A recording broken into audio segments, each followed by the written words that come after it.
Te pedimos, Senhor, que o Senhor coloque mais amor em nossa casa, em nossa família, em nosso lar, para que o Senhor possa fazer morada, trazer paz e nos fazer todos ser unidos para buscar o Teu nome. Amém. Fica conosco, abençoa agora essa mensagem, em nome de Jesus. Amém.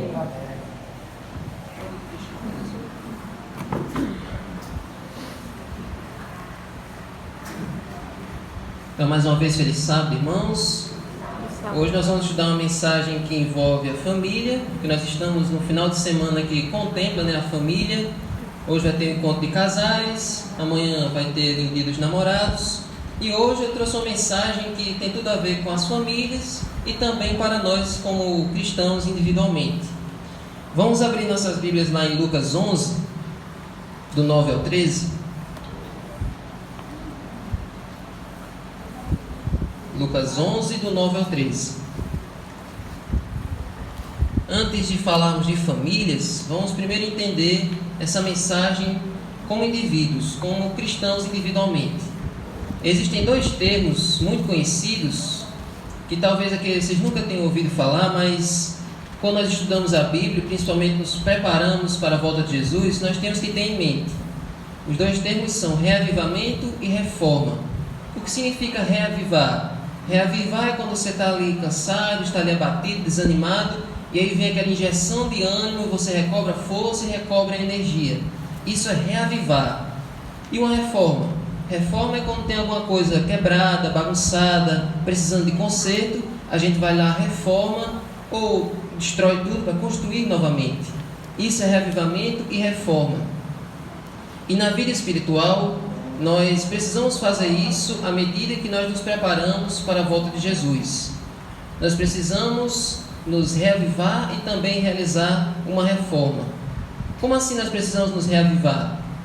Infelizmente, muitas pessoas hoje, muitos cristãos, inclusive adventistas, eles passam pela triste realidade de hoje não terem mais aquele fervor que eles tinham no começo. Aquele amor pela mensagem, amor para falar de Jesus para as outras pessoas.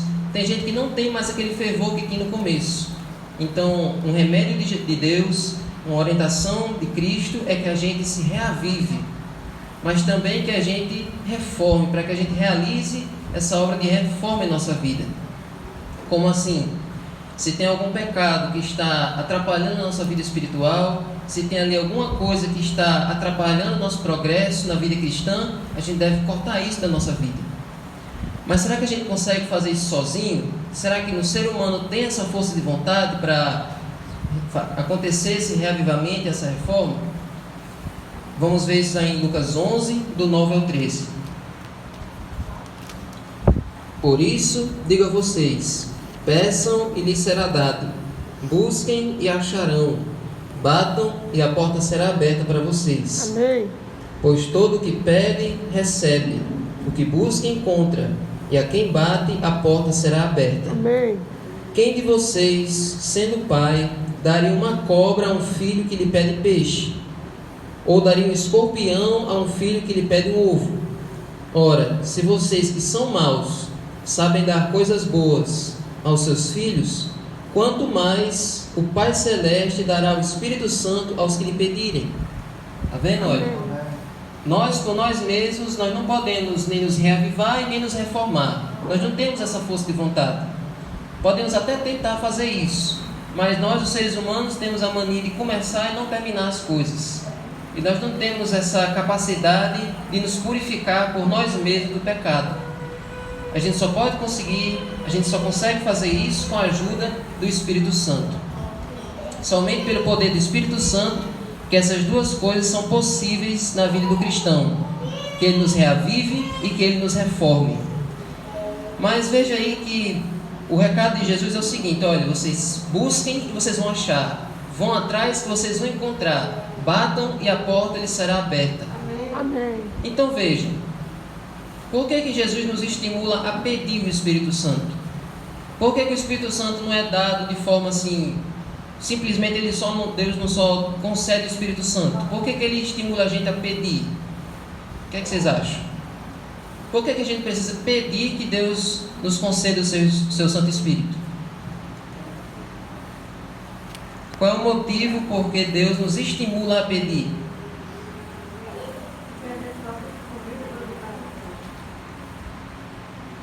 Exatamente. Cuidado isso aqui, que a gente só busca alimentação, a gente só busca comida quando a gente está com fome.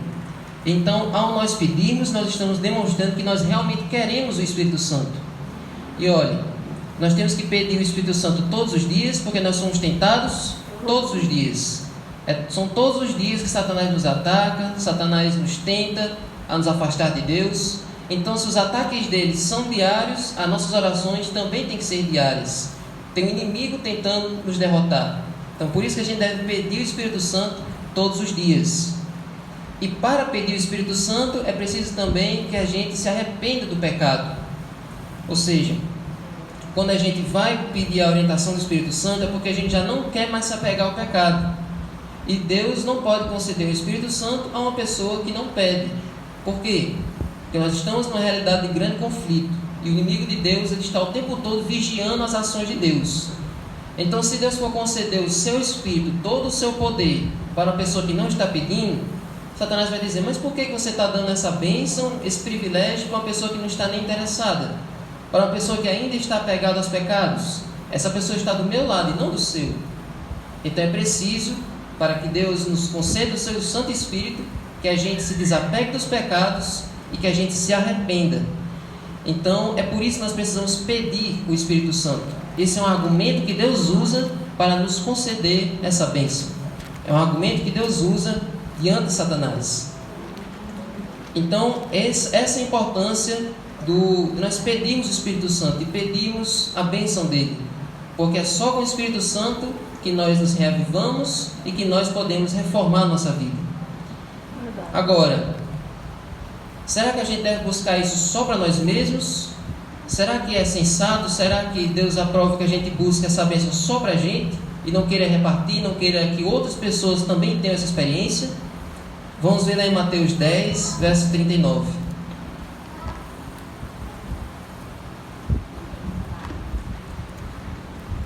Mateus 10, 39.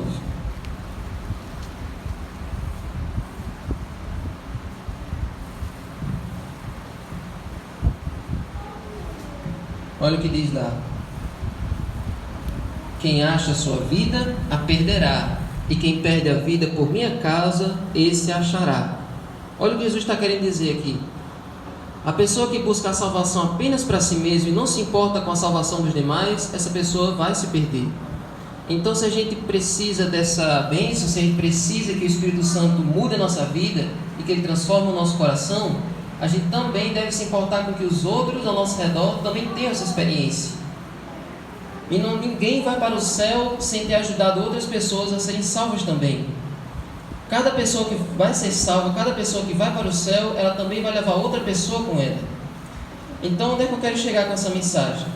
Deus quer nos conceder o seu Espírito Santo. Para isso, nós precisamos nos arrepender e levar outras pessoas também a terem essa mesma experiência. E que pessoas são essas? Justamente a nossa família. Antes de nós irmos em busca de outras pessoas, primeiro temos que garantir ali a salvação das pessoas da nossa própria casa, da nossa própria família. E uma das estratégias, porque nós devemos sempre fazer isso, e devemos fazer por nossa família, é o culto familiar. Vamos ver um exemplo de um personagem da Bíblia, lá em Jó capítulo 1. O irmão Emerson já passou essa mensagem, quase essa mesma mensagem há um tempo atrás, mas vamos relembrar essa mensagem para que nós possamos colocar em prática. Jó capítulo 1. Vamos ler o verso do 4 e 5. Quando você abre no meio da Bíblia tem Salmos, aí o livro anterior é Jó. Jó 1, 4 e 5.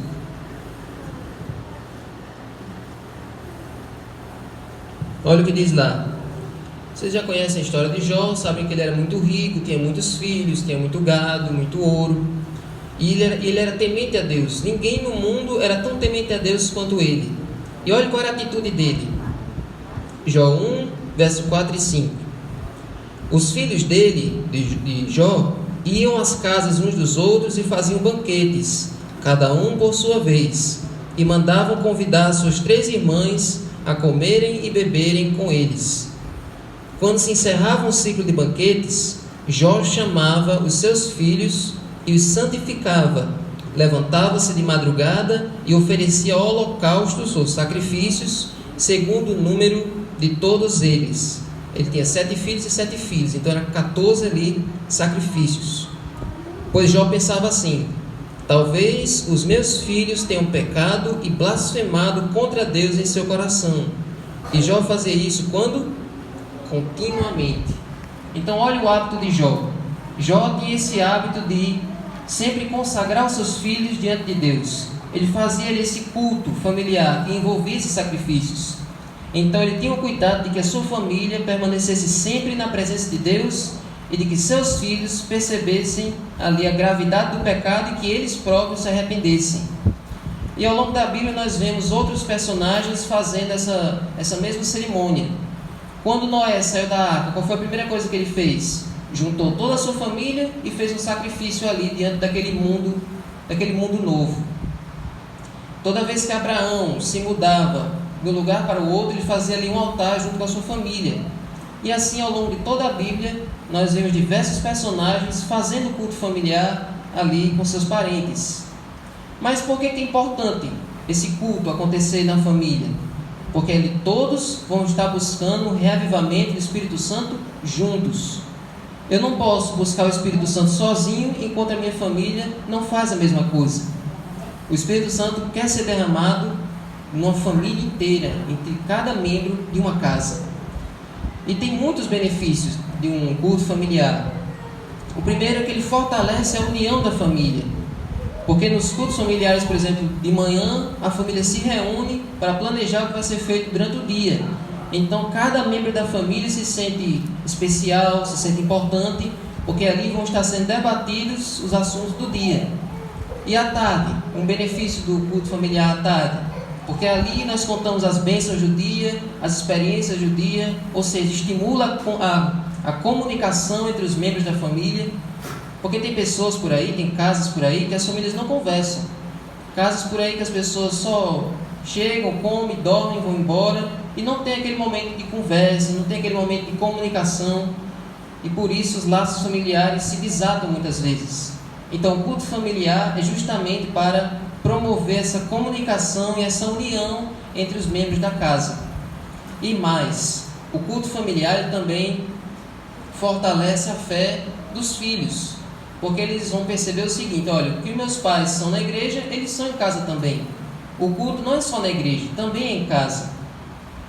Mas infelizmente isso não acontece muitas vezes. Muitas vezes as famílias vão para o culto, mas em casa vivem como se não tivessem ido. E isso é muito grave.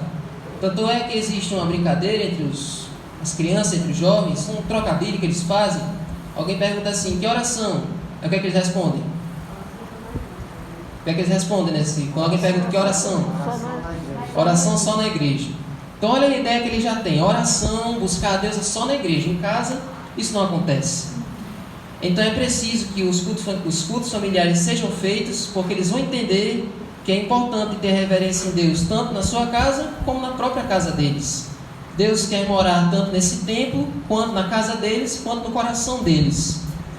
E isso também estimula eles a terem um senso de reverência, de solenidade, o senso de que eles estão na presença de Deus.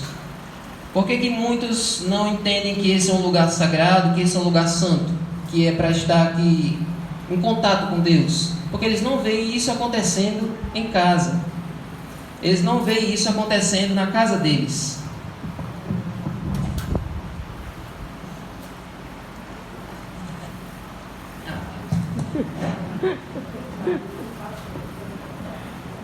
Eles não veem isso acontecendo na casa deles, então eles não estão acostumados a fazer isso na igreja. E esse é um grave problema. Então os cultos familiares são justamente para resolver essa questão. Fortalece a fé dos filhos e fortalece a união da família. Quando eles saírem de casa, quando eles forem para outra cidade, quando eles forem para um outro contexto, uma outra situação, eles vão se lembrar do que eles aprenderam nos cultos, do que eles aprenderam nos cultos familiares e do que eles aprenderem na igreja e nunca mais vão se esquecer. Aquilo vai ficar fixado na mente deles.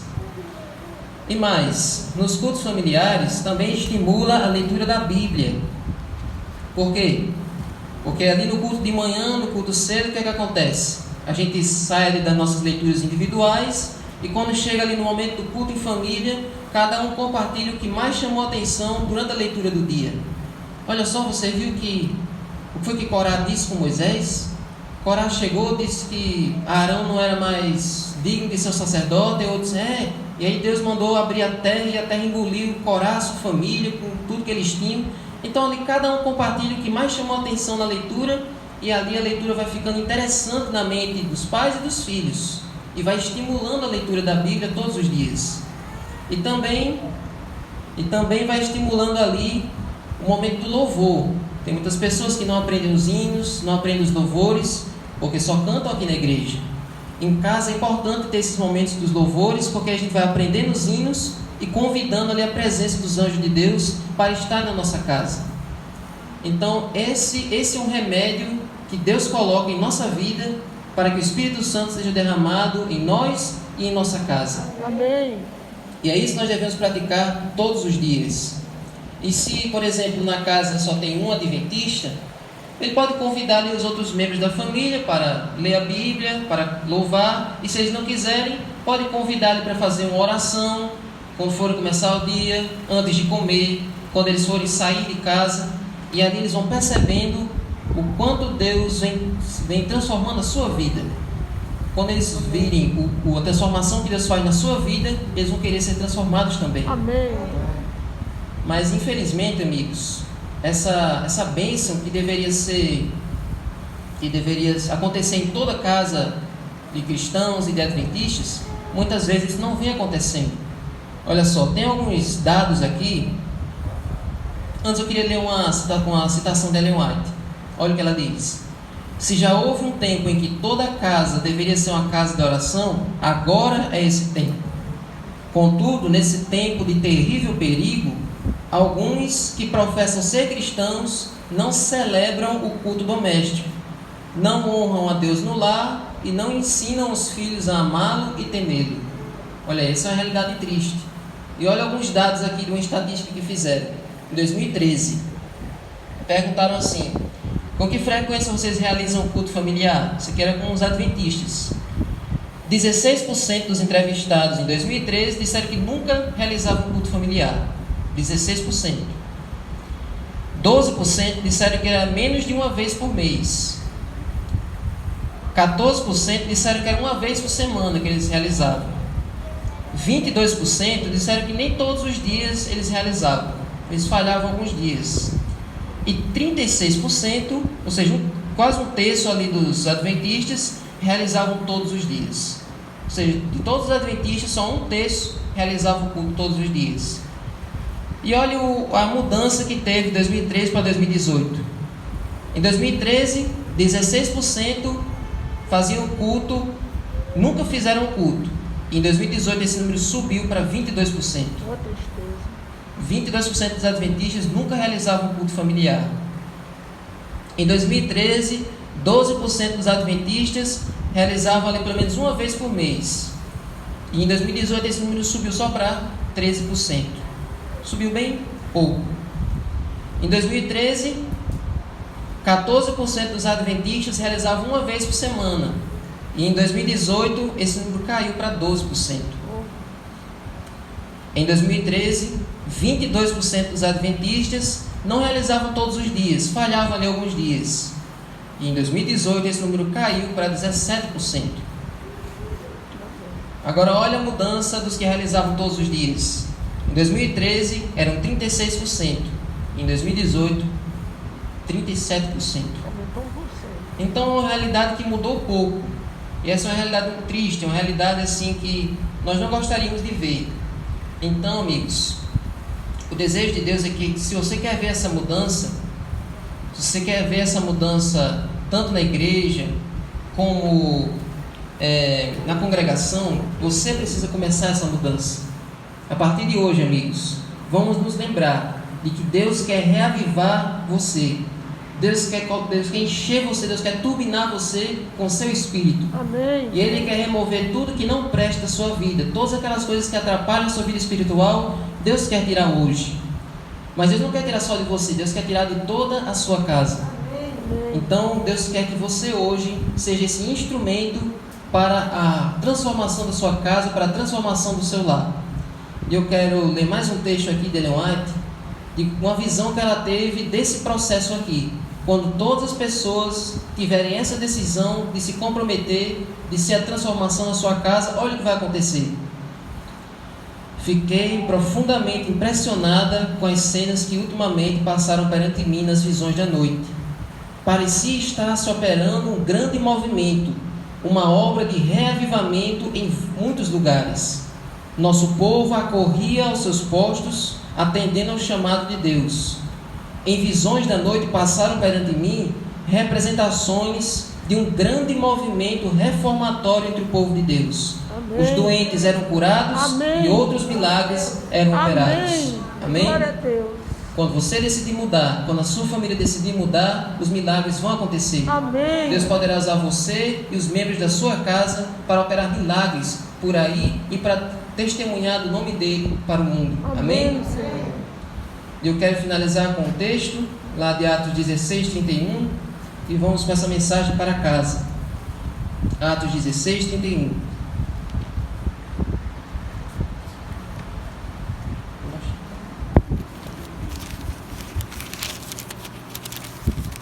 Eles responderam: creia no Senhor Jesus. Vocês todos já creem no Senhor Jesus quando vocês aceitaram o batismo, quando vocês conheceram essa mensagem pela primeira vez. Vocês creram, mas olha o desejo de Deus. E você será salvo, você e toda a sua casa. Amém. Quem é que quer ser salvo? E quem quer que toda a sua casa seja salvo, levanta a mão mais alto. Amém. Vamos ficar de pé, vamos fazer uma oração.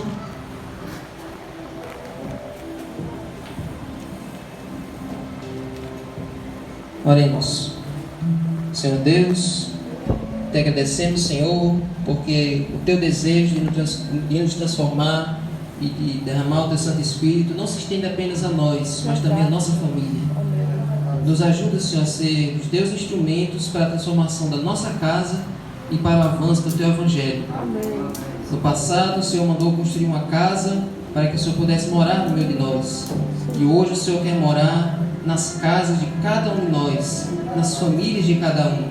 Então, Senhor, abrimos a porta do nosso lar para que o Senhor faça morada, retire o que não presta, assim como o Senhor fez lá no templo, e que o Senhor encha da tua graça, da tua misericórdia e do poder do teu Santo Espírito. Amém. Fica com cada um de nós, abençoa que essa mensagem permaneça em nossa mente, leva-nos em paz para nossas casas e dá-nos um feliz sábado, em nome de Jesus. Amém. Amém.